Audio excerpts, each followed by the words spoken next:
prostituée, c'est parce qu'il y a forcément clients. Quand il y a prostitution, c'est parce qu'il y a forcément racolage. Quand il y a prostitution, c'est parce qu'il y a forcément fourniture de locaux destinés à ce type de pratique. Alors, il y a plusieurs possibilités. Nous avons identifié certains racoleurs. Ce sont ceux-là qu'il faut prendre la chose et qu'il faut régler. Il y a que nous avons identifié tous les locaux qui reçoivent les prostituées.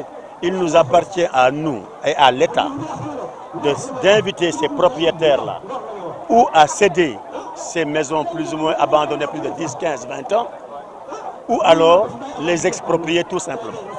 C'est tout. Donc aujourd'hui, l'initiative prise par ces jeunes-là est une initiative que j'approuve.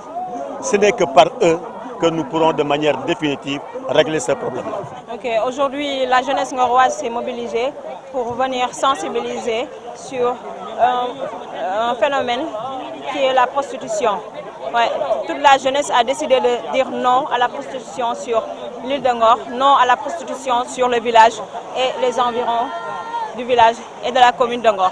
D'accord, toutes les associations se sont mobilisées et on a constitué un mouvement qui s'appelle Defar Ngor. Et puis on a organisé des commissions qui vont s'occuper de ça, bon, dans les coins et les recoins de l'île et dans les autres endroits, c'est-à-dire les Almadies, Virage et tout. Il y aura des gens là-bas qui vont sécuriser pour empêcher ce fléau-là.